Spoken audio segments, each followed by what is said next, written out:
working with senior leadership teams and I ask the question, do you know your culture? I then re-emphasize it, do you really know your culture? Now the answer around the table is always the same. You know, I look around and everyone's there confident, the chests are puffed out a little bit, and of course, yeah, we know our culture. Phil, I've been working here for 10 years, we know our culture intimately. In fact, we have a very specific culture. And then of course I say, great. So explain to me, tell me, I'm new today, I'm starting with your company, tell me what your culture is. Now the interesting thing of what happens right then is the room goes very quiet. People start to ponder, they start to reflect, they start looking at each other. And after a while, I say, come on guys, what is your culture? Tell me your culture. A minute ago, you were really confident. And they say, Phil, I feel the culture, I know the culture. Well, that's great. Tell me what it is. And then what happens is people start saying things like, you know what, Phil, we get stuff done. Or, you know, we're really passionate here. We're really loyal to our cause. And I say, well, that's really great.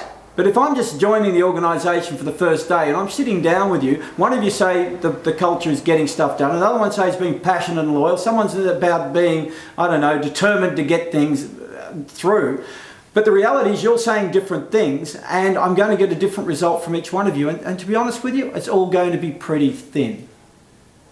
And what we find is in the reality, whilst we feel the culture, whilst we are absolutely certain we know our culture, and I believe that to be true, the problem is we find it very hard to explain what it is, particularly in any detail at all.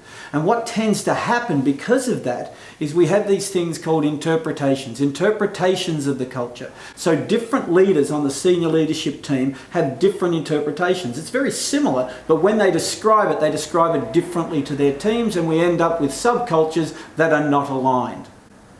So one of the things we've done is to create a basic structure. It's a structure to say, look, this is what culture is.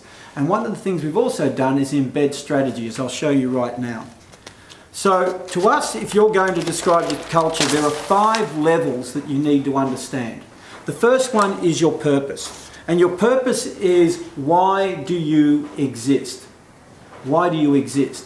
And this is about the end outcome of what you do. It's about the outcome of what you do. It's not what you do. And the mistake we see people make on purpose is they talk about what we do. What we do is this. No, that's great. You deliver this service, you deliver these products.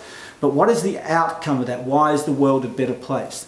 The second level is your commitment. The commitment is the number one thing you must do to achieve your purpose. What is the single most important thing you as an organisation must be aligned on through all of your leaders, through all of your team, to make sure that your purpose is actually achieved?